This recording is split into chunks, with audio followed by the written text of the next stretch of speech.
respect the flag. That's all I can say. Yeah. This video here is I guess a suicide. Another thing, people just don't talk about suicide. They don't talk about depression, and those things need to be talked about, and that's part of why depression, people don't get help with it. Because people look down at you. Oh, you suffer from depression. Oh, you're suicidal. People look down on that. Stigmatism, or whatever you want to call it. And they shouldn't look down on it. Anyway, the one thing that I think people have a hard time understanding, what I always hear from people, is, well, one, suicide, it's not really taken seriously, I don't think. TV shows make fun of it. There's been movies, TV shows and that, and they make light of it. Suicide is a very, very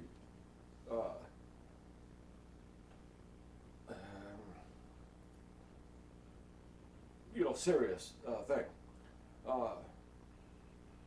And one thing that people don't understand, well, one is how a person reaches that point. But another thing you hear is, oh, they were so loved, they were surrounded by loved ones. You hear that. You hear that a lot when somebody kills themselves. They're like, well, I don't understand. Robin Williams, he hung himself from a door in his house. And, the media and all that, oh, I don't understand that he was surrounded by loved ones and he was well loved. That has nothing to do with, I don't want to say all suicides, I don't want to put them into one basket. But that really has nothing to do with it. When you reach a point to where, that's it, I've had enough, I'm going to kill myself.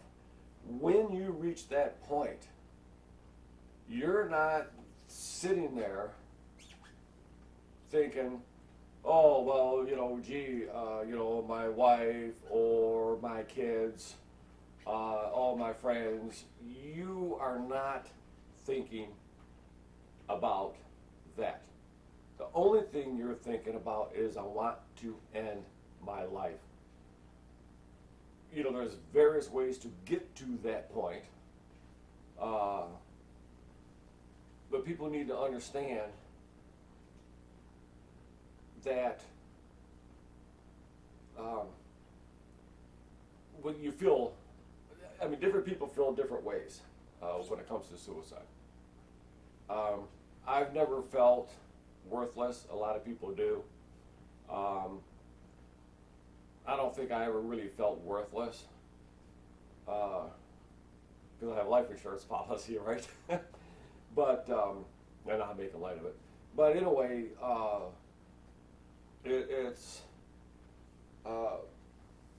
anyway, when a person reaches that point, that's the only thing they are thinking about is they want to end it.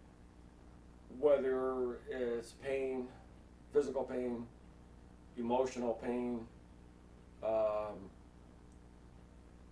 it doesn't really matter. When you reach the point to where you want to end it, you don't think about, gee, what do I have to lose? Oh, there's some good movies coming out that I'm going to miss. Damn. You're not thinking about any of that. And that's what's hard for people to understand, is when you reach that point, like when I reach that point, it's like I don't plan on it. In other words, I don't plan on saying, okay, I'm going to OD on pills or whatever tomorrow or a week from now or whatever. Each attempt that I had, it was the spur of the moment. It just hit me and I'm like, that's it. I'm fucking done. I'm checking out. and that's how you feel. Fighting, not killing yourself, is a very difficult thing to do. Me, I try to keep busy because if I'm sitting, what, sweetie? If I'm sitting around, want to come up? Well, come on. If I'm sitting around, that's when my mind starts thinking, you know, bad thoughts. Suicide is what I start thinking. The thoughts are always there with me. They never go away. They're always there. I just don't talk about it. Well, don't talk about it with, really. But anyway, I mean, I do at the VA and that, you know, that's what mental health is for. But, you know, I react. I don't like plan on it. A lot of people plan on it. A lot of people say, oh, I should just kill myself, or I want to kill myself. But anyway, suicide is a serious thing. And part of how I stop myself from killing myself is, it's like I don't deserve an easy way out.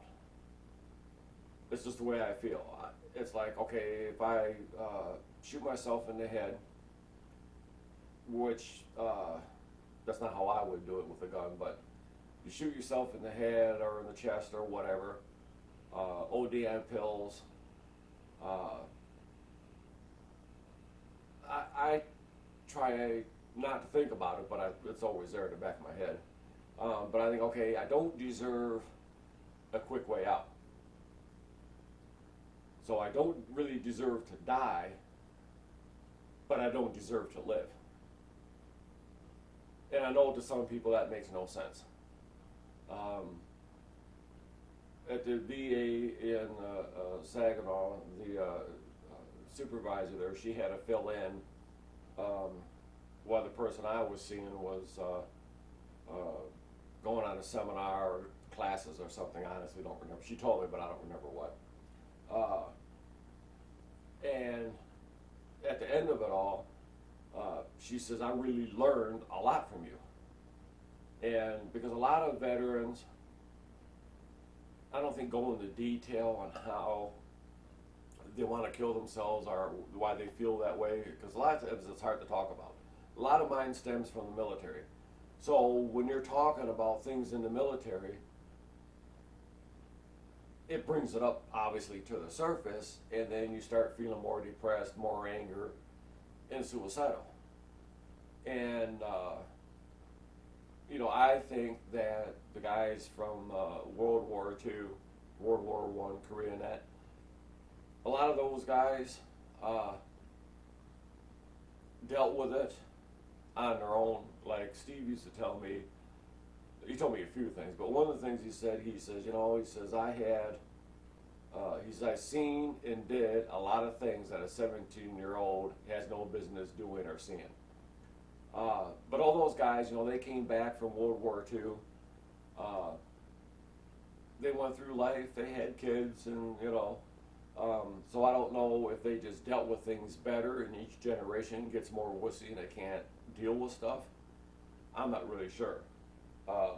But you figure back, World War II guys, you know, World War I, they were raised tough. You know, you had to be tough. Even South Korea,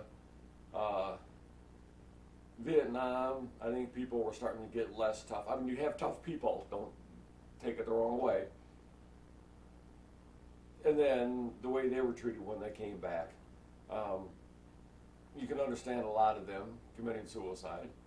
But in a way, suicide is a serious thing that people do need to talk about. Now, some people, it's like, okay, well, I have a relative, friend or whatever that wants to kill themselves. And they call you and they say, I feel like killing myself. And they bring it up, but they bring it up so many times that people are like, again, you know, I don't want, you know, so people start writing it off. Some people don't talk about suicide. I know of a doctor when I was in, I had my store down in Indiana. His wife filed for divorce, and he was a doctor, and he come over to talk, to his future ex, and was talking to her, and nobody really knows what the conversation was, and he left the house, and he had kind of like a shed in the back, but that was his own personal escape before there were man caves, and he shot himself in the head, killed himself. And when that happens, I don't think he had that plan. He was a nice guy, and he seemed like he was okay. And there was no warnings with him about suicide. But anyway, I think a lot of veterans, it's the anger that they feel from being mistreated in the military, not getting the veteran services that they need, mental health workers that really don't give a shit, doctors that don't give a shit. My experience with the VA has been basically shitty with mental health, doctors, cardiologists. The cardiologist I have now up in Saginaw, she's worthless. She didn't even want to refill my blood thinner. She said, well, you have to go through epidemiology department for that. I don't fill that. You're the one that filled it in the first place. So it's like, how can you say that's not a drug that you dispense when you're the one that gave it to me? And it's just stuff like that. You think, okay, that's just no big deal. It is at the VA, because by the time you get an appointment with, let's say, epidemiology, you get an appointment with them, it could be a month out. Then by the time you go see them, and they go blah, blah, blah, blah, blah, blah, blah, blah. Okay, well, we got to run some tests. So they pull blood, run tests, or whatever they're going to do. So you can wind up with another two or 3 weeks before you actually get on the medication that you need. There's a lot of that goes on. You run out of your medication, they don't want to refill it. I go through that quite often, to be honest with you. So it's anyway, I just wanted to make a couple of points there. There'll be more of these. I need to actually make notes of what I want to bring out. But I just wanted to do this one real quick, telling people, like, look, it is a serious issue, especially with the corona shutdown, China virus shutdown. People are really, really hurting. They're not getting the help they need. So it's a very, very bad situation, and it's going to get way worse as more and more businesses shut down because Harris is going to shut it down for 90 days. Biden, he won't be in there very long. They're going to shut it down. That's going to make it worse, because soon as they shut it down, that means the VA will no longer see us in person again. You think of getting off track, that's a whole separate video on the cost of the China virus. So anyway, give me a thumbs up if you like it. If you want to leave a comment, fine. I know I don't really get very many comments.